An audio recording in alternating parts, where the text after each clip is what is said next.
Hello friends, welcome to Taji's Food Corner. Iftar டைமில் என்ன ஒரு ஸ்நாக்ஸு ஸ்வீட்டு இருந்தாலும் நோம்பு திறக்கும் போது நம்ம பள்ளிவாசல் நோம்பு கஞ்சி குடிக்கிற திருப்தி வேறு எந்த ஸ்நாக்ஸும் தர முடியாதுங்க. ருசியான கஞ்சி மட்டும் இல்லை, ரொம்பவே ஹெல்த்தியான கஞ்சி கூட இது. இன்றைக்கி நம்ம கிச்சனில் இந்த பள்ளிவாசல் கஞ்சி எப்படி செய்யணும்னு பார்க்கலாம். கூடவே மொறுன்னு மசாலா வடை. கஞ்சி பண்ணுறதுக்கு நான் இங்கே நொய் பச்சரிசியும் பாசி பருப்பும் கழுவிட்டு ஒரு 30 நிமிஷமாக ஊற வச்சுருக்கேன். நொய் அரிசியில்னா நீங்கள் முழு பச்சரிசியும் எடுத்துக்கலாம். இந்த கிளாஸில் நான் 1 கப் எடுத்திருக்கேன். கிராம்ஸில் பார்த்தீங்கன்னா கரெக்டாக 150 கிராம்ஸ் வரும். பாசிப்பருப்பு நான் இந்த டேபிள் ஸ்பூனில் 3 டேபிள் ஸ்பூன் எடுத்திருக்கேன். கிராம்ஸில் 30 கிராம் இருக்கும். அரிசி பருப்போட ரேஷியோ 1:5 இருந்தால் கரெக்டாக இருக்கும். இப்போ நான் 4 லிட்டர் தண்ணி உலக்கி வச்சுருக்கேன். தண்ணி சூடாக தான் இருக்குது. இப்போ அதில் 1/2 டீஸ்பூன் சீரகம், 1/4 டீஸ்பூன் வெந்தயம், ஊற வச்ச பாசிப்பருப்பு, ஊற வச்ச அரிசி, கூடவே கொஞ்சம் உப்பு சேர்த்துடலாம். அரிசி பருப்பு பாதி வெந்த பிறகு பார்க்கலாம்.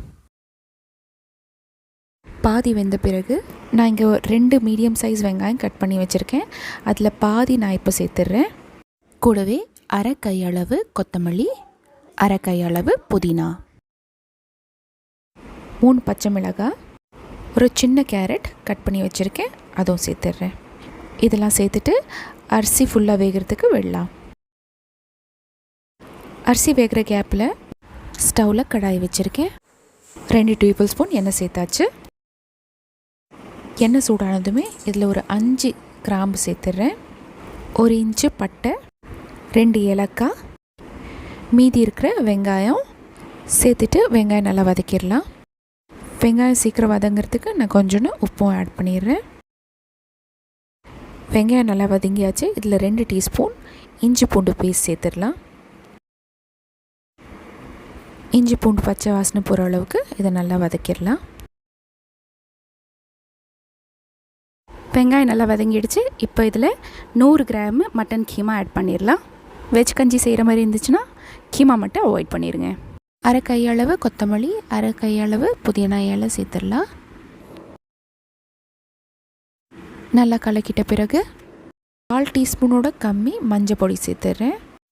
கூடவே 1/2 டீஸ்பூன் மிளகாய் பொடி. இப்போ இதில் 2 டேபிள் ஸ்பூன் தயிர் ஆட் பண்ணிடலாம். இப்போ இதை நல்லா வதக்கி விட்டுருங்க. கீமா ஒரு பாதி குக் ஆகணும். அப்புறமா நம்ம தக்காளி சேர்க்கலாம். வதங்கிறதுக்கு எதுவும் எக்ஸ்ட்ரா தண்ணி ஊற்றணுன்னு அவசியம் இல்லை. இப்போ ஒரு மீடியம் சைஸ் தக்காளி சேர்த்துடலாம். கீமா இப்போ ஃபுல்லாகவே வேகட்டும். மூடி போட்டு வேக வச்சிங்கன்னா சீக்கிரமாக வெந்துடும். 5 நிமிஷம் ஆச்சு. கீமா வெந்த மாதிரி இருக்குது. ஸ்டவ் ஆஃப் பண்ணிடலாம். இப்போ அரிசியும் நல்லா வெந்தாச்சு. வதக்கி வச்சுருந்தோம்ல, இதை ஆட் பண்ணிடலாம். 1 கப்பு தேங்காய் பாலும் சேர்த்துடலாம். இப்போ ஒரு லாஸ்ட் 10 மினிட்ஸ் இது நல்லா கொதிக்கிட்டோம். சாதம் ஒரு அளவுக்கு குழையணும். கஞ்சியோட கன்சிஸ்டன்சி உங்களுக்கு எந்த மாதிரி தேவைப்படுதோ அந்த அளவுக்கு நீங்கள் தண்ணி ஊற்றி அட்ஜஸ்ட் பண்ணிக்கலாம். இதை நீங்கள் ஈஸியாக குக்கர்லேயும் செய்யலாம். ஆனால் நான் பள்ளிவாசலில் எப்படி செய்கிறாங்களோ அதே மாதிரி செஞ்சு காமிக்கிறேன். குக்கரோட இந்த மாதிரி செஞ்சால் டேஸ்ட் ரொம்ப நல்லாயிருக்கும்.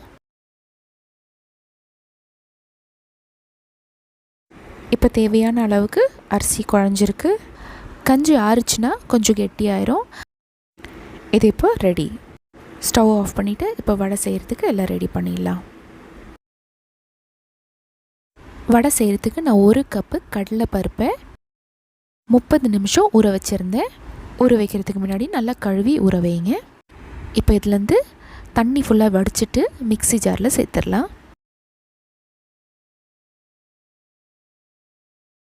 இதில் 1 டீஸ்பூன் சோம்பு, 2 பச்சை மிளகாய், 1 டீஸ்பூன் இஞ்சி பூண்டு பேஸ்ட் சேர்த்துட்றேன்.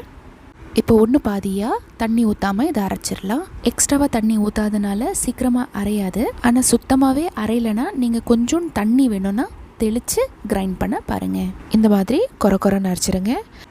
இது ஒரு பவுலில் நான் ட்ரான்ஸ்ஃபர் பண்ணிடுறேன்.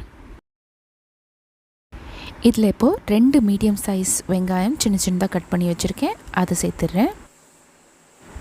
கூடவே பாதி கையளவு புதினா, ஒரு ஃபுல் கையளவு கொத்தமல்லி இலை, தேவையான அளவு உப்பும் சேர்த்துடலாம். அரை கையளவுக்கு கருவேப்பிலையும் சேர்த்துருங்க. கருவேப்பிலை இல்லாதனால நான் சேர்க்கல. வடைக்கு மாவு ரெடி. வடை தட்டும் போது மாவு கையில் ஒட்டுற மாதிரி இருந்ததுன்னா கொஞ்சம் தண்ணி எடுத்து கையை லைட்டாக இப்படி க்ளீன் பண்ணிவிட்டு நீங்கள் வடை தட்டினீங்கன்னா வடை ஒட்டாமல் வரும்.